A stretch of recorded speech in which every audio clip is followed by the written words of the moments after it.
आज एक नए अंदाज से मैं आपके सामने माह रमज़ानुल मुबारक के पहले आशरे के सिलसिले में जो रहमत का आशरा है, यानी शुरू के 10 दिनों रात ये रहमत के हैं। यूं तो अगर मैं कहूं तो गलत ना होगा कि ये रहमत का सिलसिला शब बरात ही से शुरू हो जाता है और शब बरात अल्लाह अज़्ज़ व जल्ल गुनाहों को माफ़ फरमाकर अपनी रहमतों की बारिशें नाजिल फरमा देता है। अगर मैं ये कहूं तो गलत ना होगा कि बज़ाहिर इंसान ये तसव्वुर करता है सुबह सादिक से लेकर गुरूब आफ्ताब तक खाने पीने अमल ज़ौजियत से रुकना, यार ये मशक्क़त वाली बात नहीं, ये तकलीफ वाली बात नहीं।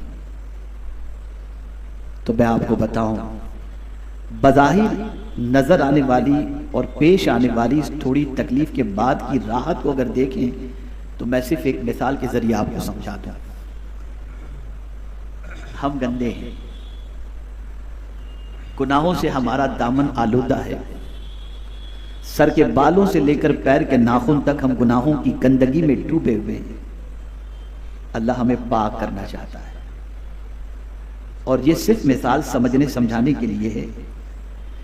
एक बच्चा जब गंदा हो जाता है और गंदगी से आलूदा हो जाता है तो माँ जब अपने बच्चे को साफ करती है तो बच्चा चीखता है, बच्चा चिल्लाता है, लेकिन जब वो साफ सुथरा हो जाता है फिर उसके बाद वो इस तरह से सोता है कि जैसे गहरी नींद वो सो रहा हो और उसके बाद उसे सुकून की नींद आती है। गंदगी में सुकून की नींद भी नहीं आती, गंदगी में उसे राहत भी नहीं होती, गंदगी में वो रोता भी रहता है।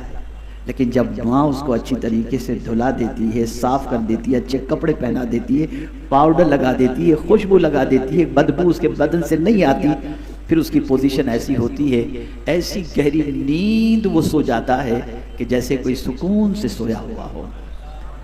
बस ये 1 महीने की हमारी सफाई का प्रोसीजर है और इससे हमारे गुनाह इस तरीके से इंशाअल्लाह साफ हो जाएंगे कि उसके बाद अगर हमने अपने दामन को गुनाहों से आलूदा न किया और ईमान पर हमारा खातिमा हुआ तो इंशाअल्लाह अज़ीम कब्र के अंदर इस तरह से सोएंगे कि आला हज़रत अज़ीमुल बरकत इमाम इश्क मोहब्बत के शेर की रोशनी में सोते हैं, इनके साए में कोई हमें जगाए क्यों।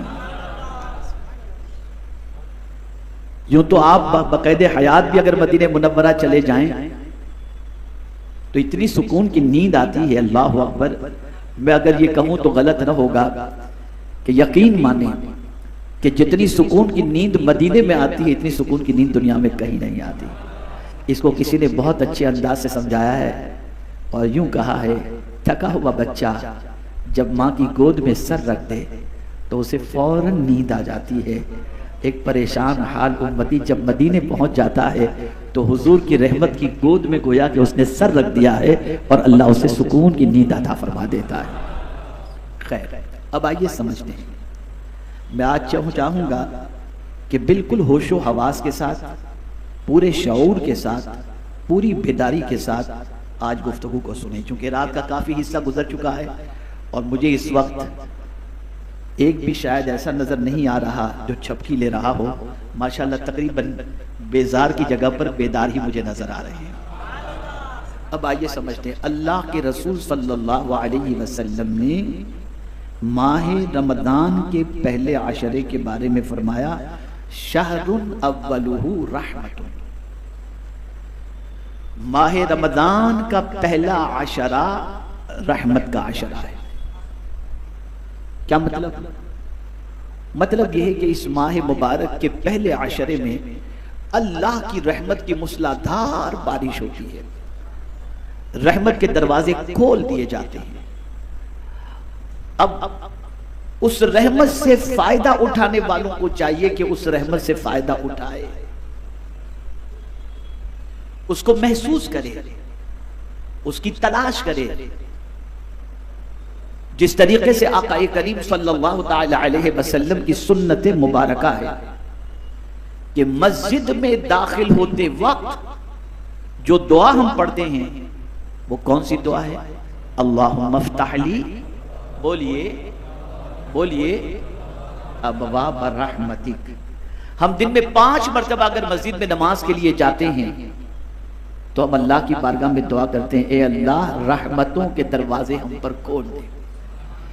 लेकिन शायद ही कोई ऐसा हो जो रहमत के तजस्सुस के साथ, रहमत की फिक्र के साथ, रहमत में नहाने के साथ, रहमत के हुसूल की गरज से मस्जिद में दाखिल होता हो। आया, जल्दी जल्दी घुसा, खड़ा हुआ, नमाज पढ़ा, सीधा निकल गया। उसके जहन में भी नहीं है कि मैं जहां दाखिल हो रहा हूं वहां दाखिल होने से पहले मैंने ये दुआ की थी कि अल्लाह रहमत के दरवाजे मुझ पर खोल दे। लेकिन कभी उसने रहमत तलाश करने की कोशिश नहीं की, कभी उसने गौर नहीं किया। रहमत बरसती है, रहमत के दरवाजे खुल जाते हैं, लेकिन उस रहमत को पाने के सिलसिले में और उस रहमत के हुसूल के सिलसिले में जो जज्बा चाहिए वो जज्बा नदारत। और यही वजह है कि हम यूं ही मस्जिद में घुस जाते हैं। और हजरत बायजीद बुस्तामी अलैहि रहमा जब अजान सुनते और मस्जिद की तरफ निकलते तो कांपते थे, चेहरा जर्द पड़ जाता। जब उनसे कोई कहता कि आप मस्जिद में जाते वक्त, नमाज के लिए जाते वक्त इस तरह से कांपते क्यों हैं, तो जवाब में इरशाद फरमाते हैं, बंदे जरा ये बता, क्या कोई नापाक जिस्म वाला मस्जिद में दाखिल हो सकता है? तो लोग कहते नहीं। तो फरमाते हैं, जिस्म तो इंसान देखता है, जिस जिस्म को इंसान देखता है वो अगर गंदा हो तो उसके साथ मस्जिद में नहीं दाखिल हुआ जा सकता। तो जिस दिल को खुदा देख रहा हो, अगर वो दिल गंदा हो तो उसे लेकर मैं मस्जिद में कैसे दाखिल? तो वो मस्जिद की अजमत को समझते थे। बहुत सारों को मस्जिद के दरो दीवार से आवाज आती थी, जैसा कि हजरत इब्राहिम इब्न अदहम रहमतुल्लाह ताला अलैह इबादत कर करके रात के वक्त जब थोड़ी सी थकान सी महसूस हुई तो मस्जिद की दीवार से उन्होंने टेक लगाकर मस्जिद में पैर को दराज कर दिए, लंबे कर दिए। तो आवाज आती है, ए इब्राहिम, क्या बादशाह के दरबार में ऐसे ही बैठा जाता है? तो हजरत इब्राहिम इब्न अदहम अलैहि रहमान ने अपने पैर समेटे और कयामत तक, यानी जब तक कि आप जिंदा रहे, जब तक आप जिंदा रहे, जिंदगी की आखिरी सांस तक आपने अपने पैर कभी मस्जिद में दराज नहीं। हम तो आए बेखौफ खतर, कोई टेंशन नहीं, यूं खड़े हुए, यूं हंसी मजाक, यूं ये बस चल दिए। तो जिस तरीके से मस्जिद में दाखिल होते वक्त हम दुआ करते हैं, ए अल्लाह हम पर रहमतों के दरवाजे खोल दे, और रहमत की तलाश नहीं करते, रहमत की जुस्तजू नहीं होती, रहमत को पाने की फिक्र नहीं होती, रहमत की तरफ तवज्जो नहीं होती, और यूं ही आते हैं, नमाज पढ़ते हैं, चले जाते हैं। ये अल्लाह का करम है कि सवाब से माला माल तो कर देता है, लेकिन जो उसकी रहमतें निछावर हो रही होती हैं उनसे हम कमा कहू फैज़याब नहीं हो पाते।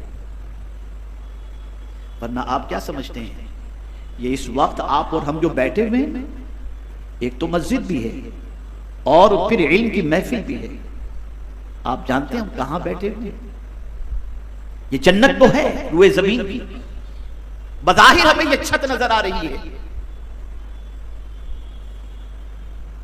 लेकिन सैयदना फारूक आज़म रज़ी अल्लाह तआला अन्हु इरशाद फरमाते हैं,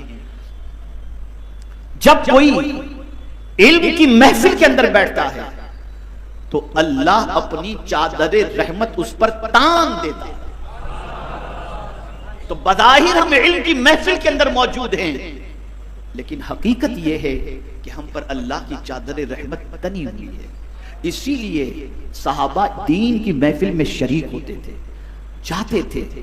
इसीलिए ऐसी महफिलों में बैठने वालों की अजमतें बयान की गई, बल्कि हदीस मुबारका में आका करीम सल्लल्लाहु अलैहि वसल्लम ने इरशाद फरमाया, आलिम बनो या तालिब इल्म बनो, या आलिम से मोहब्बत, आलिम की बात सुनने वाले बनो या आलिम से मोहब्बत करने वाले बनो, पांचवें न बनना वरना हलाक हो जाओगे।